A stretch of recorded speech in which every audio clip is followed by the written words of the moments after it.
Hello everyone. स्वागत है मेरे YouTube channel GK with facts में। तो फ्रेंड्स, आज पढ़ेंगे कक्षा 11वीं की एनसीईआरटी चैप्टर 2, पृथ्वी की उत्पत्ति एवं विकास। इस पर आज हम चर्चा करेंगे फ्रेंड्स। अगर वीडियो अच्छी लगे तो लाइक एंड सब्सक्राइब और कमेंट ज़रूर करना। वीडियो कैसी लगी कमेंट में बताना। तो चलिए देखते हैं।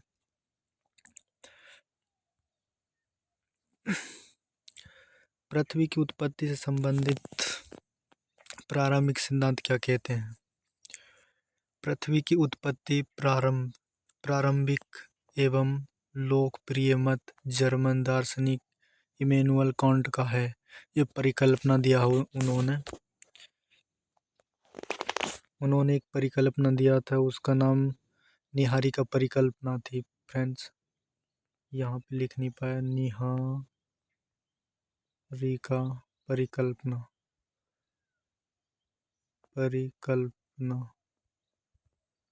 परिकल्पना था फ्रेंड्स। उसी को फिर 1796 ईस्वी में गणितज्ञ लाप्लेस ने इसका संशोधन प्रस्तुत किया, जो निहारिका परिकल्पना न्यूवेलर हाइपोथेसिस के नाम से जाना जाता है।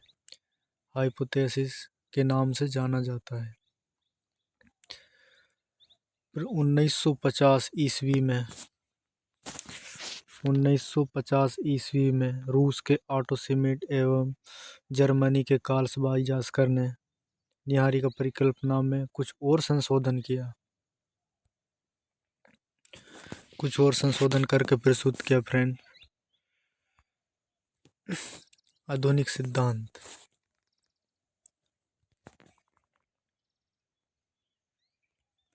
आधुनिक सिद्धांत क्या कहते हैं?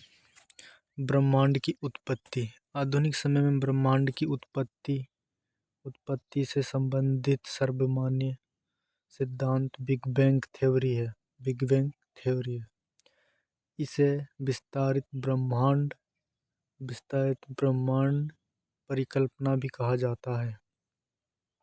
तो फ्रेंड्स याद रखना कि विस्तारित ब्रह्मांड परिकल्पना भी कहा जाता है इसको, बिग बैंग थ्योरी को। ये ऑब्जेक्टिव बन सकता है फ्रेंड्स, देखना जरा कक्षा 11वीं के बच्चों के लिए।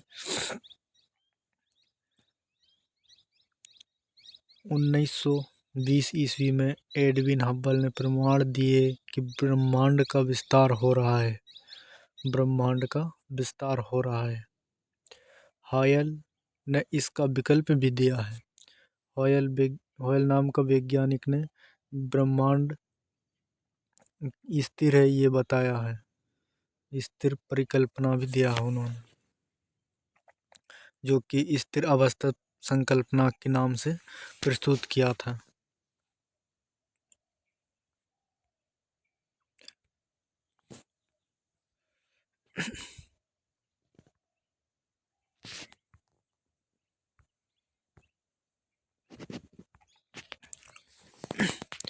तारों का निर्माण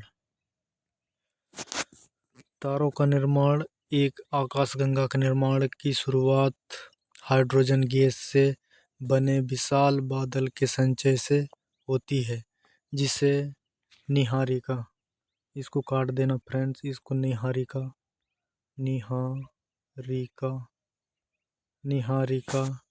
कहा गया। क्रमशः इस बढ़ती हुई निहारिका में गैस के झुंड विकसित हुए। ये झुंड बढ़ते बढ़ते घने गैसीय पिंड में बने, जिनसे तारों का निर्माण आरंभ हुआ। तारों का निर्माण लगभग 5 से 6 अरब वर्ष पहले हुआ है।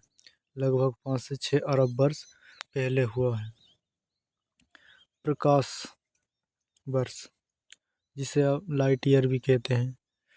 समय का नहीं वरन दूरी का, ये वरन है फ्रेंड्स, इसको काट देना। वरन दूरी का माप है। प्रकाश की गति 3 लाख किलोमीटर प्रति सेकंड है। विचारणीय है कि एक साल में प्रकाश जितनी दूरी तय करेगा वह एक प्रकाश वर्ष होगा। जितना एक वर्ष में प्रकाश जितनी दूरी तय करेगा वह एक प्रकाश वर्ष कहलाएगा। अगर आप स्क्रीनशॉट लेना चाहें तो ले सकते हैं फ्रेंड्स।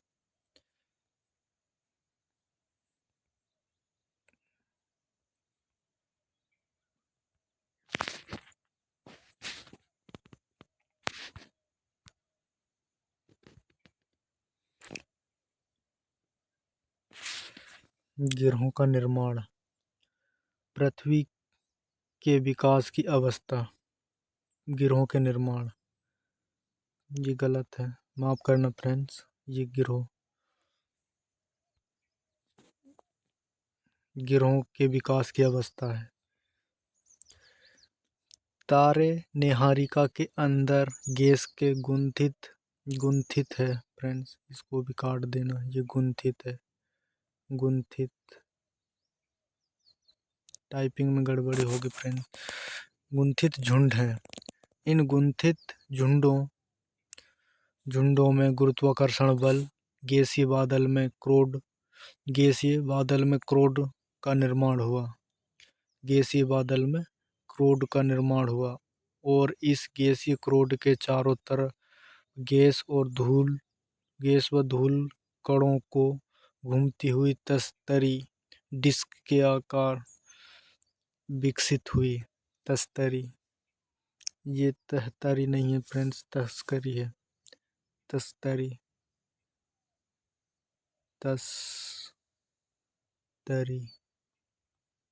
तरी। अगली अवस्था में गैसीय बादल का संघनन हुआ जो कि इकट्ठा होना प्रारंभ हुआ और क्रोड को ढकने वाला पदार्थ छोटे गोले के रूप में विकसित हुआ।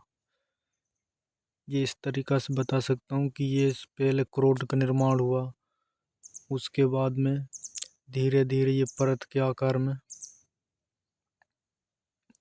उसको क्रोड को ढकने वाला छोटा सा गोलक बना होगा, गोले के रूप में विकसित हुआ होगा। अंतिम अवस्था में इन छोटे ग्रहाणुओं के सहवर्धित होने पर कुछ बड़े पिंड ग्रहों के रूप में बने। ये ऐसे अनेक पिंड बने होंगे फ्रेंड्स, और जो कि मिल करके बड़ा पिंड बना जिसे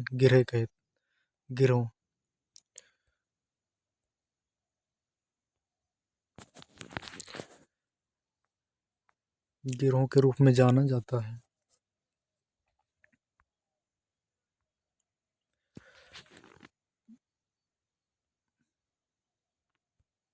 पृथ्वी का उद्भव। प्रारंभ में पृथ्वी चट्टानी गर्म व वीरान ग्रह थी जिसका वायुमंडल विरल था और हाइड्रोजन व हीलियम से बना था।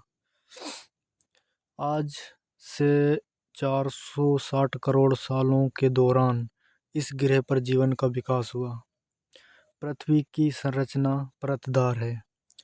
ये परत होगी, ये क्रोड हो गई, ये आउटर क्रोड हो गई, ये ऊपर पट्टी हो गई ऐसे, और ये इनर क्रोड हो गई। जैसे वायुमंडलीय पदार्थ का घनत्व सबसे कम होता है। पृथ्वी में वायुमंडलीय पदार्थ का घनत्व सबसे कम होता है।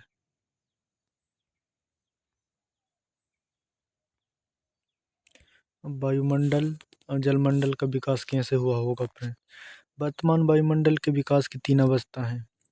पहली अवस्था में आदिकालिक वायुमंडल गैसों का ह्रास हुआ होगा। दूसरी अवस्था में पृथ्वी के भीतर निकली भाप एवं जलवाष्प ने वायुमंडल के विकास में सहयोग किया। तीसरी अवस्था में वायुमंडल की संरचना को जीवमंडल के प्रकाश संश्लेषण प्रक्रिया ने संशोधित किया होगा।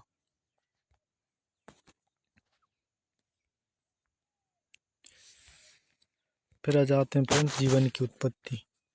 पृथ्वी की उत्पत्ति का अंतिम चरण जीवन की उत्पत्ति व विकास से संबंधित है। आधुनिक वैज्ञानिक जीवन की उत्पत्ति को एक तरह की रासायनिक प्रतिक्रिया बताते हैं, जिसमें पहले जटिल जैव कार्बनिक अणु बने होंगे। एक कोश की जीव वाले बने होंगे, अणु बने, और उनका समूहन क्योंकि इकट्ठे हुए होंगे एक से अनेक अणु मिलकर।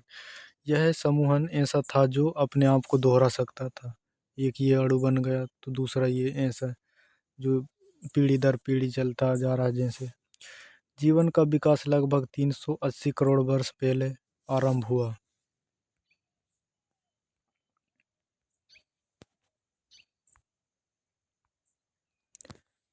अब आ जाते हैं फ्रेंड्स विभेदन की क्रिया।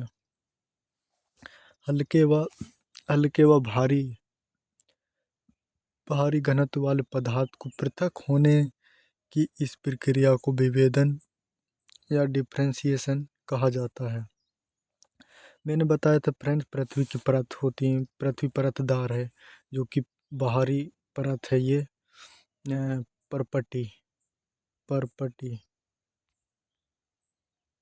परपटी और दूसरी परत है मेंटल, उसके बाद में पिरवार मेंटल, उसके बाद में बाह्य क्रोड। ये मैंने बताया था फ्रेंड्स, बाह्य क्रोड, मेंटल नहीं बताया था उसमें, पिरवार, बाह्य क्रोड, और ये इनर क्रोड और एक क्रोड बताया था। पृथ्वी की परत है फ्रेंड्स, याद रखना, परपटी, प्रवार, बाह्य क्रोड, आंतरिक क्रोड, क्रस्ट, मेंटल, आउटर क्रोड, इनर क्रोड।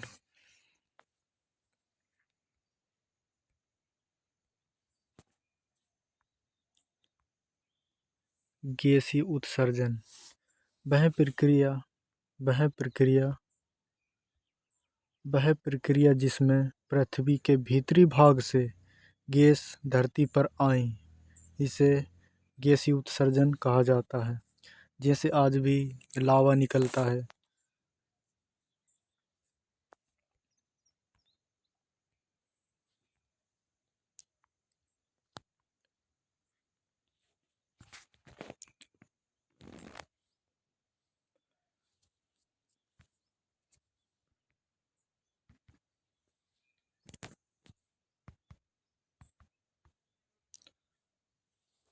तो फ्रेंड्स, आज का लेक्चर यहीं ख़त्म करते हैं। अगर वीडियो अच्छी लगे तो लाइक करना, सब्सक्राइब करना और कमेंट करके बताना वीडियो कैसे लगा।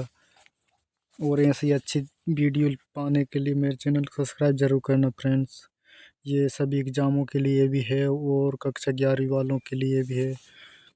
कक्षा 11वीं की भौतिक भूगोल की जो भी विषय है, भौतिक भूगोल का विषय आर्ट बैकग्राउंड वालों के लिए है फ्रेंड्स, ये सभी के लिए कामगार है।